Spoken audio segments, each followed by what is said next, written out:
জন্ম দিয়েছো তুমি মাগো। যদি আমার দেশের পতাকা এখানে উত্তোলন করতে পারি, হয়তো এই ছাত্র জনতা নতুন করে একটা অনুপ্রেরণা পেতে পারে।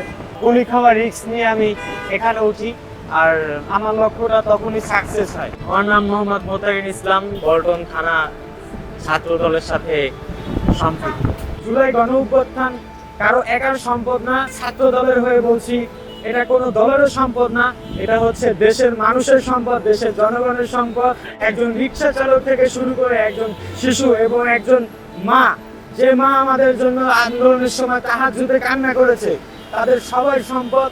প্রত্যেকটা জায়গাতেই কঠিন ফাইট হয়েছে, কিন্তু আমি আমার জায়গা থেকে মনে করি যাত্রাবাড়ি এই যুদ্ধের ময়দান ছিল।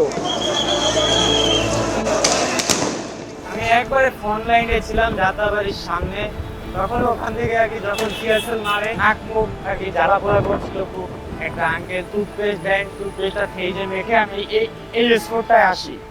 আসার পর দেখলাম যে আমার মতো অনেক ছাত্র জনতা এরকম টিয়ারশেলের গ্যাস খেয়ে ক্লান্ত হয়ে বসেছিল। তখন নিজের মধ্যে একটা অনুপ্রেরণা জাগে যে আমি যদি আমার দেশের পতাকা এখানে উত্তোলন করতে পারি, হয়তো এই ছাত্র জনতা নতুন করে একটা অনুপ্রেরণা পেতে পারে। তো তখন আর কি গুলি খাওয়া রিস্ক নিয়ে আমি এখানে উঠি, আর আমার লক্ষ্যটা তখনই সাকসেস হয়। এই যে আশেপাশে যে বিল্ডিং এর ছাদগুলো দেখতেছেন, এখান থেকে ছাত্র জনতাকে উদ্দেশ্য করে গুলি ছোড়া হচ্ছিল। এই যে অনাবিল হসপিটালটা, আমার অবস্থান এখানেই ছিল। প্রতি 10 মিনিটে 5-6 জন করে ছাত্র জনতা, আম জনতা, সাধারণ জনতা গুলিবিদ্ধ হয়ে ঢুকছে। যাদের আর কি বডির উপরে গুলি লাগে তারা স্পট ডেড, আর যাদের বডির নিচে গুলি লাগে তারা অনেকভাবে কাতরাচ্ছে।